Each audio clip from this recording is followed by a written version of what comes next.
بسم الله الرحمن الرحيم. ومن أحسن قولا ممن دعا إلى الله وعمل صالحا وقال إنني من المسلمين.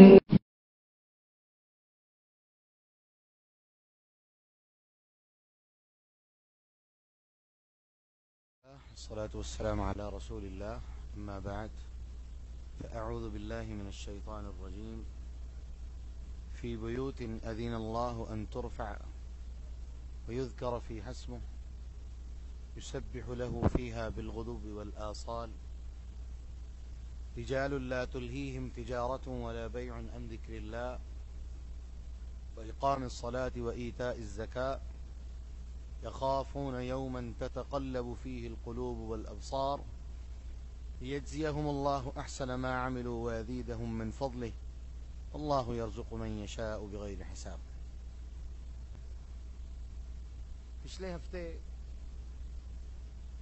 ہماری وہ آیت مکمل ہوئی جس میں اللہ سبحانہ و تعالی نے اللہ نور السماوات والارض اپنے نور کے بارے میں بات کی، اور پھر بندوں کے ساتھ مومنوں کے دل کو جو تشبیہ دی اس کے بارے میں ہم نے ساری بات کی.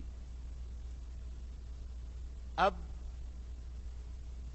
اگلی بات کہ جو مومن کا دل جس کی تشبیہ اللہ سبحانہ و تعالی نے ایک بڑی خوبصورت قندیل سے دی، بڑی خوبصورت لالٹین سے، بڑی خوبصورت چراغ سے دی، اب وہ کہاں ہونی چاہیے، وہ کہاں ہیں؟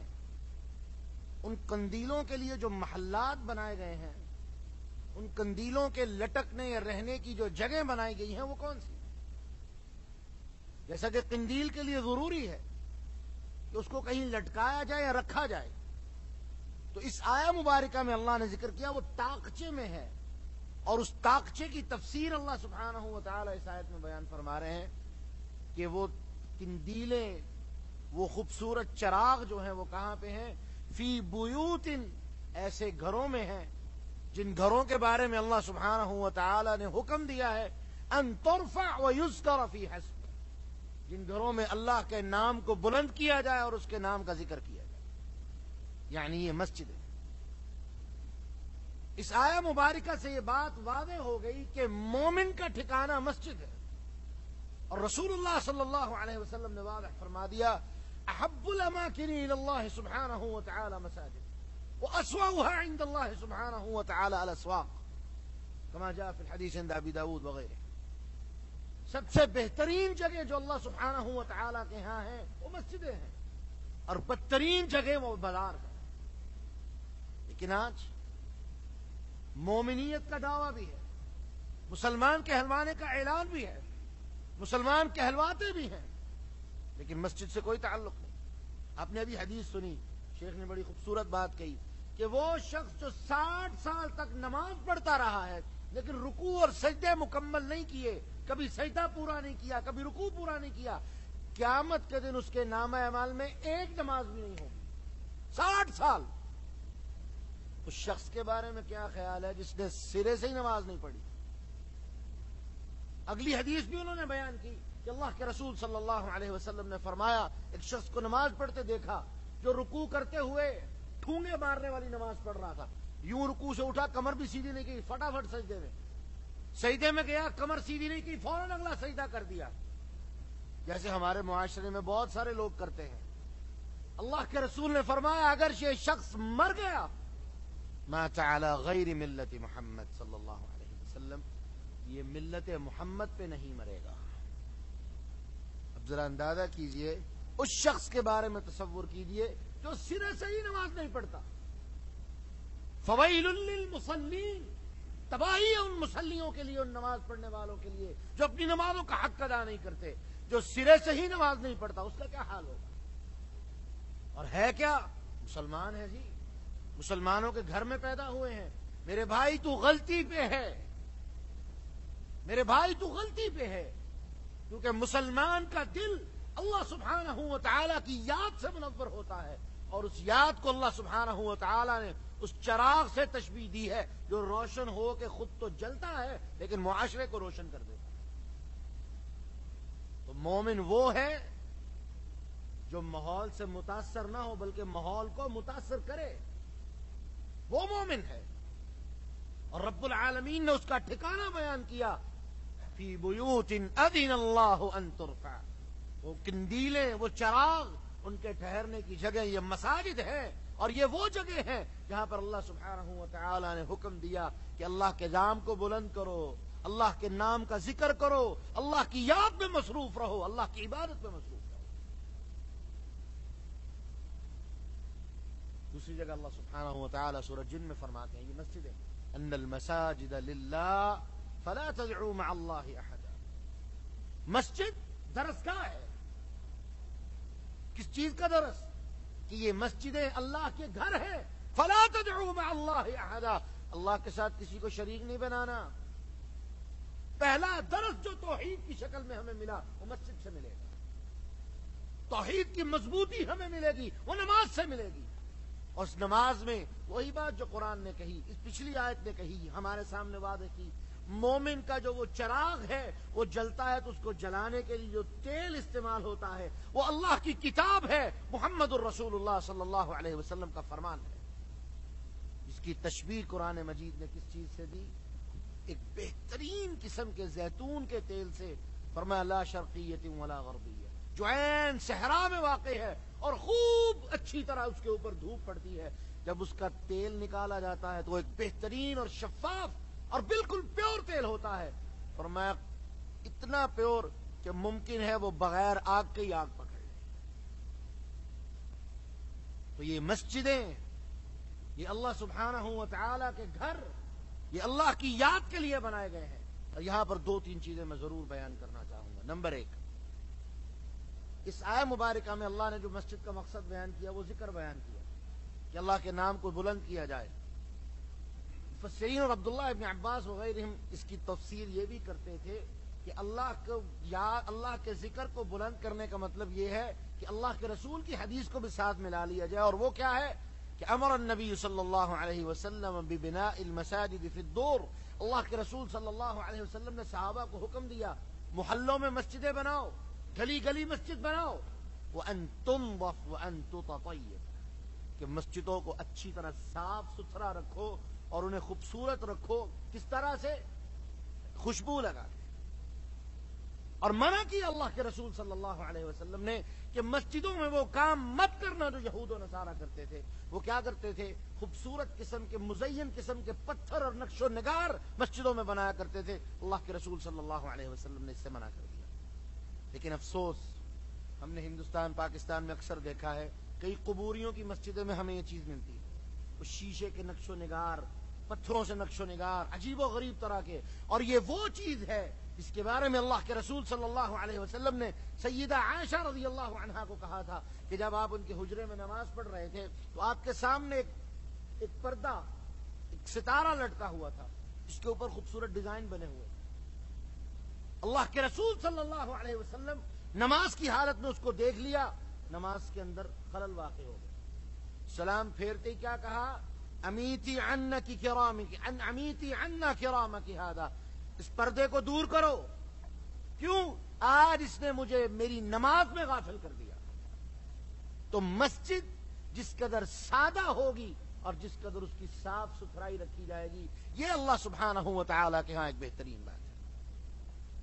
اور رسول اللہ صلی اللہ علیہ وسلم نے فرمایا عرضت علی اجور امتی فی لیلۃ المعراج، معراج کی رات اللہ سبحانہ و تعالیٰ نے مجھے وہ چیزیں بھی دکھائیں کہ اللہ کن کن چیزوں پہ میری امت کو اجر دے گا۔ تو فرمایا وہ تنکا بھی اجر کے طور پہ لکھا گیا تھا جو کسی نے مسجد سے اٹھا کے باہر پھینک دیا، ایک تنکا۔ اتنا بڑا اجر ہے مسجد کی صفائی کا۔ لیکن آج مسجد کے اندر خادم رکھ دیے گئے اور ہم غافل۔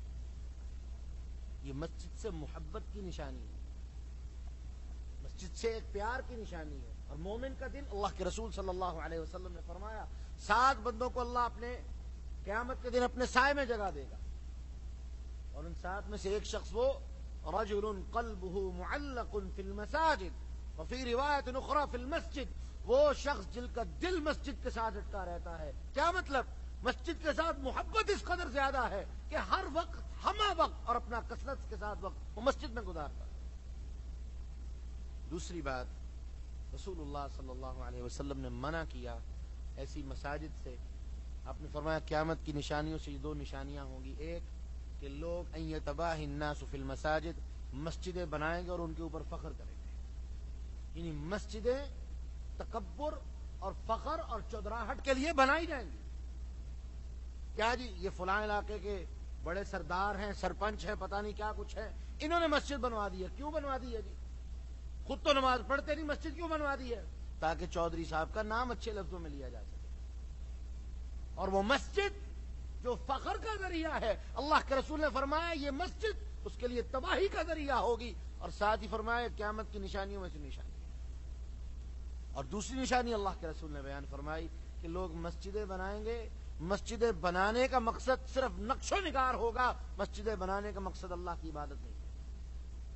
اور آج یہ دونوں نشانیاں ہمیں دیکھنے کو ملتی ہیں۔ اللہ کسی کو مسجد بنانے کی توفیق دے تو یہ کتنی بڑی بات ہے۔ اللہ اکبر۔ اللہ کے رسول نے تو پہلے فرمایا، عثمان رضی اللہ عنہ روایت کرتے ہیں، اللہ کے رسول نے فرمایا من بنا للہ مسجدا بنا اللہ لہ بیتا فی الجنہ، جس نے اللہ کے لیے مسجد بنائی اور اس نیت سے بنائی، دوسری روایت میں لفظ آتے ہیں ان یذکر فیہ اسمہ، اس لیے بنائی کہ اس مسجد میں اللہ کے نام کا ذکر ہو، اس کی عبادت ہو، میں اللہ اس کا گھر جنت میں بنا دوں۔ مغیرہ ابن شعبہ رضی اللہ عنہ اللہ کے رسول کے بڑے پیار والے صحابی تھے، بڑے قریب رہے اللہ کے رسول کے۔ ان تک یہ حدیث پہنچی، ان کے پاس زمین کا ایک چھوٹا سا ٹکڑا تھا، اس پہ ذرا غور کیجئے گا کہ صحابہ کا عقیدہ کیا تھا، ان کا ایمان کس قدر مضبوط تھا۔ خود ہی لگے رہے، پتھر اٹھا اٹھا لاتے، گارا بناتے، پتھر بنا بنا کے لگا کے مسجد بنا لی، اور اسی مسجد کے صحن میں بیٹھ کے اللہ سے دعا کر رہے کہ اے اللہ مجھے تیرے رسول صلی اللہ علیہ وسلم کی حدیث پہنچی کہ جو تیرا گھر بنائے گا تو اس کا گھر جنت میں بنائے گا۔ اے اللہ میں نے یہ تیرا گھر بنایا اس طرح جس طرح میری استطاعت اور طاقت تھی۔ اللہ تیرے رسول کی بات کہیں غلط نہیں، تیرے رسول کی بات کہیں سچی ہے، اللہ تو اپنی عظمت اور شان اور جلال کے مطابق میرا گھر جنت میں بنا۔ یہ تھے صحابہ، اللہ کے رسول کی حدیث سنی اور اس یقین سے سنی کہ جو اللہ کے رسول نے کہا ہے وہ غلط نہیں ہو سکتا۔ اس لیے مساجد سے محبت ہمارے ایمان کا ایک حصہ ہے، اور مسجدوں کو آباد کرنا ہمارے ایمان کا ایک حصہ ہے۔ اللہ سبحانہ و تعالی نے قرآن مجید میں سورہ اعراف میں یہ بات فرمائی تو مومنوں کی نشانی ہے کیا؟ انما یعمر مساجد اللہ، یہ اللہ کی مسجدوں کو آباد کرنے والے ہوتے ہیں۔ اور کون؟ من یؤمن باللہ والیوم الآخر، جو اللہ پر اور آخرت کے دن پر یقین رکھنے والا ہے۔ یعنی مسجدوں کی آباد کاری کرنے والے دل ہی وہ ہیں جو منور ہیں، جو نور ایمان سے بھرے ہوئے ہیں۔ کسی مشرک اور بدعتی کا دل کبھی اس کام میں استعمال نہیں۔ اللہ کا وعدہ ہے، کلیئر وعدہ ہے۔ تو فرمایا وہ قندیلیں، وہ چراغ کہاں ہیں؟ وہ اس جگہ پہ ہیں جس جگہ پہ ہونے چاہیے، اور وہ جگہ کون سی ہیں؟ وہ اللہ کی مسجد ہے۔ فرمایا یسبح لہ فیہا بالغدو والآصال، ان قندیل والوں کی نشانی بھی یہ ہے اور ان کو تلقین بھی کی جا رہی ہے کہ وہ کیا؟ وہ صبح و شام اللہ کے ذکر میں مصروف رہے۔ یسبح لہ فیہا بالغدو والآصال کا مطلب یہ کہ صبح سے لے کے شام تک وہ مسجد میں نہیں بیٹھے رہتے، اللہ کا ذکر کرتے رہتے، بلکہ رسول اللہ صلی اللہ علیہ وسلم نے اس کا عملی نمونہ ہمیں یہ دیا کہ رسول اللہ صلی اللہ علیہ وسلم فجر پڑھنے کے بعد سورج طلوع ہونے تک مسجد میں ٹھہر کر ذکر میں مصروف ہے، جن کو ہم صبح و شام کے اذکار کہتے ہیں وہ کرتے ہیں۔ اور اس کے بعد جب رات سورج غروب ہونے کے قریب ہوتا، سورج کی روشنی ابھی باقی ہوتی، رسول اللہ صلی اللہ علیہ وسلم پھر اذکار شروع کر دیتے، یہاں تک کہ مغرب کی نماز ہو جاتی اور بعد تک آپ بیڈ شیٹ میں بیٹھے رہتے۔ فرمایا یہ دن کے دو اوقات میں جو شخص اللہ کا ذکر کرے گا وہ ایسے ہے جیسے وہ پورا دن اللہ کے ذکر میں مصروف رہنے والا ہے۔ یسبح لہ فیہا بالغدو والآصال، ان مسجدوں میں وہ بیٹھ کے صبح سے لے کے شام تک اللہ کے ذکر میں مصروف رہتے ہیں۔ اس سے دو مسئلے اور ہمیں پتہ چلے۔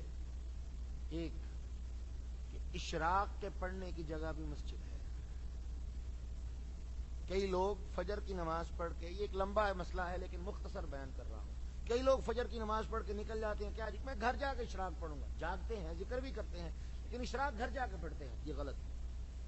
اللہ نے اجر دینے والا ہے، اللہ کے لیے کوئی مشکل نہیں، لیکن جو رسول اللہ صلی اللہ علیہ وسلم نے فرمایا، وعدہ کیا کہ اللہ حج اور عمرے کا ثواب دے گا، اس کے لیے ضروری ہے جس جگہ پہ نماز پڑھی ہے وہیں بیٹھ کے ذکر میں مصروف رہے یہاں تک کہ سورج اچھی طرح سے طلوع ہو جائے، اور وہیں پہ وہ 2 رکعتیں اشراق کی پڑھ کے پھر اپنے گھر کے جائے، اللہ سبحانہ و تعالیٰ اس کو ایک عمرے اور حج کا ثواب عطا فرمائے، اتنا بڑا ثواب ہے۔ لیکن یہ کام کرنے والا کون ہے؟ مومن۔ کیوں؟ قرآن کہتا ہے، اللہ کے رسول فرماتے ہیں کہ منافق کے لیے تو عشاء اور فجر کی نماز تو بھاری ہوتی ہے، اس کے لیے تو مصیبت ہے عشاء اور فجر کی نماز، اور اگر پڑھنے آ ہی جائے تو قرآن نے کہہ دیا ان المنافقین یخادعون اللہ وهو خادعهم واذا قاموا الى الصلاة قاموا كسالى يراؤون الناس ولا يذكرون اللہ الا قلیلا۔ یہ نماز پڑھنے آیا ہے تو کیسے؟ جان نکلی ہوئی ہے، سست، جیسے اس کو معاذ اللہ کو بہت بڑی خبر سنا دی گئی ہے، اس کو نماز پڑھنی پڑ گئی۔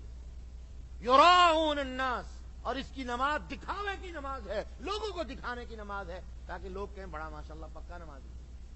ولا يذكرون اللہ الا قلیلا، اور ان کی نمازوں کی حالت یہ ہے بالکل مختصر سا ذکر، جیسے شروع میں ہم نے بات کی، فٹافٹ ٹھا ٹھا والی نماز پڑھی اور گئے۔ یہ نمازیں نہیں ہیں، بلکہ یہ وہ ہیں جو نمازیوں کے منہ پہ مار دی جائیں گی، اور یہ وہی ہیں جن کے بارے میں قرآن نے کہا فویل للمصلین، نمازی تو ہیں لیکن ان کے لیے تباہی اور بربادی۔ دوسرا اسی سے جو مسئلہ نکلتا ہے وہ یہ کہ مغرب کے وقت بھی اذان ہو جانے کے بعد مسجد آنے سے بہتر اور اعلیٰ عمل یہ ہے کہ انسان اذان ہو جانے سے قبل جب سورج کی روشنی کچھ باقی ہو تو مسجد کی طرف چلا آئے، کیونکہ مسجد اللہ کے ذکر کی جگہ ہے، اور وہ اللہ کے رسول صلی اللہ علیہ وسلم کی حدیث کا صحیح معنوں میں مصداق بن جائے گا، جس کے بارے میں اللہ کے رسول نے فرمایا وہ صبح سے لے کے رات تک مسلسل اللہ کے ذکر میں مصروف رہا، پورا دن اللہ کے ذکر میں مصروف رہا۔ اگلی آیت میں اللہ فرماتے ہیں رجال لا تلہیہم تجارہ ولا بیع عن ذکر اللہ۔ رجال، کچھ لوگ ایسے ہیں، لا تلہیہم تجارہ، ان کو ان کا کاروبار، ولا بیع، اور ان کی تجارت اللہ کے ذکر سے روکتی یا غافل نہیں کرتی، وإقام الصلاة وإيتاء الزکاة، نہ ہی ان کا کاروبار اور ان کی تجارت نماز قائم کرنے کے راستے میں اور زکات ادا کرنے کے راستے میں ان کے درمیان حائل ہوتی، بلکہ مومن کی نشانی ہے، مومن کی نشانی ہے جیسے ہی وہ اللہ اکبر کی ندا سنتا ہے سب کچھ چھوڑ کے وہ اللہ کے پیغام کی طرف دوڑتا آتا ہے۔ اور قرآن نے کہا یا ایھا الذین آمنوا، اے ایمان کا دعویٰ کرنے والو، لا تلہکم اموالکم ولا اولادکم عن ذکر اللہ، تمہاری مال اور تمہاری اولادیں کہیں تمہیں اللہ کے ذکر سے غافل نہ کر دیں، اور کس قدر غافل کر دیں، تلہکم، کہ تم تباہ اور برباد ہو جائے۔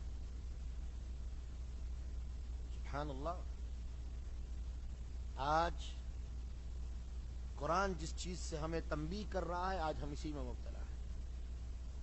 کاروبار کو نماز پہ ترجیح، کاروبار سے پیسہ نکال کے زکات دینا، جان چلی جاتی ہے۔ کیوں؟ ہمارا ایمان مکمل ہے۔ وہ قندیل جو مومن کا دل کا ایک سٹینڈرڈ اللہ رب العالمین نے بیان کیا ہے، وہ ہمارے دل میں چراغ نہیں جلا، بلکہ وہ روایت جو پہلے بیان کر چکا ہوں، ہمارے دل گناہ کر کر کے سیاہ ہو چکے ہیں، جن کے اندر نور ہدایت اور نور ایمان نام کی کوئی چیز باقی نہیں۔ یہی وجہ ہے کہ جو قرآن کہہ رہا ہے مومنوں کی نشانی ہے لا تلہیہم تجارہ ولا بیع عن ذکر اللہ، ان کی تجارت اور ان کا کاروبار ان کو اللہ کے ذکر سے غافل نہیں کر سکتی، ہلاک نہیں کر سکتی، اللہ کے ذکر سے روک نہیں سکتی، جبکہ ہمارے راستے میں سب سے بڑی رکاوٹ یہ چیز ہے۔ وإقام الصلاة وإيتاء الزکاة، نہ ہی نماز ادا کرنے میں نہ زکوٰۃ ادا کرنے میں ان کے درمیان یہ چیزیں حائل ہوتی ہیں، بلکہ وہ تو خوشی سے اللہ کے حضور عبادت کرنے کے لیے آتے ہیں، بلکہ وہ تو خوشی سے اللہ کے حضور زکوٰۃ دیتے ہیں۔ کیوں؟ وہ مانتے ہیں ہمارے رب کا حکم ہے اور پورا کرنے کے لائق ہے کہ اسے پورا کیا جائے۔ لیکن تأسف، افسوس کن پہ؟ جن کو دنیا کے اس مال نے ان کے رب سے غافل کر دیا۔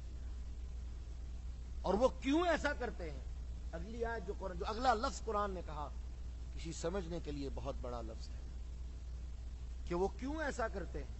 ان کی نمازوں میں، ان کے کاروبار میں، ان کے کاروبار ان کی نمازوں میں اور ان کی زکوٰۃ میں اور اللہ کی یاد میں رکاوٹ نہیں بنتے۔ کیوں؟ یخافون یوما تتقلب فیہ القلوب والابصار، وہ اس دن سے ڈرتے ہیں جس دن اللہ سبحانہ و تعالی آنکھوں کو اور دل کو الٹ پلٹ کے رکھتے ہیں۔ قیامت کے دن سے ڈرتے ہیں۔ قرآن کہتا ہے وہ دن کیسا ہوگا؟ ہر چیز الٹ پلٹ کے رکھ دی جائے گی۔ وَأَفْئِدَتُهُمْ ہوا، دل اڑے ہوئے ہوں گے۔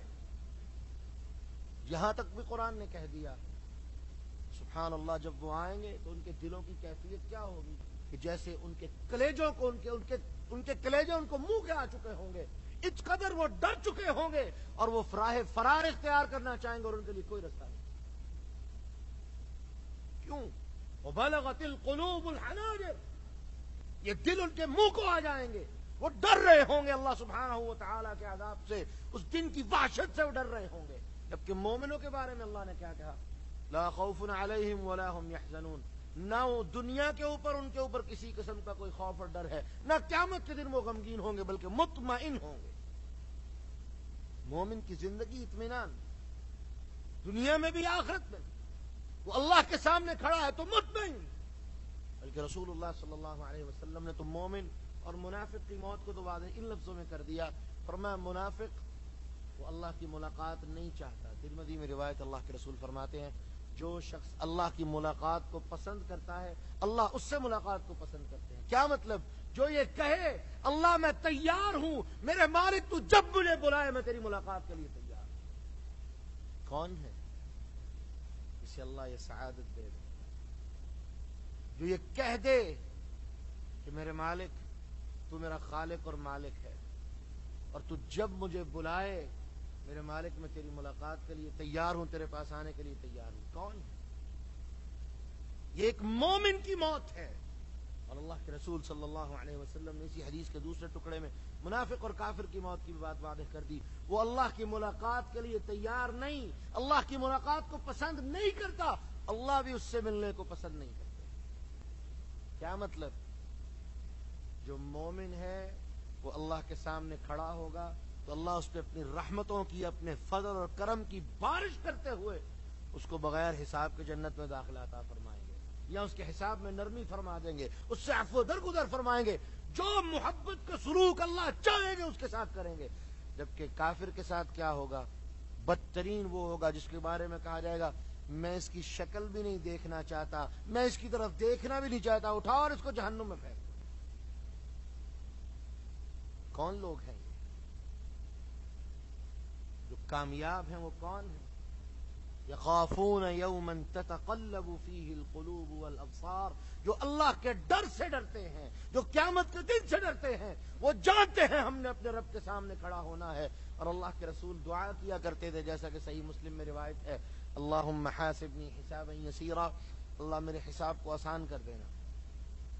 اما جی عائشہ رضی اللہ عنہا ایک دن پوچھ بیٹھی، کہتی اللہ کے رسول حساب تو حساب ہوتا ہے، آسان یا مشکل کیا؟ آپ بھی اللہ سے دعا کرتے اللہ میرے حساب کو آسان کر دینا، اس کا کیا مطلب؟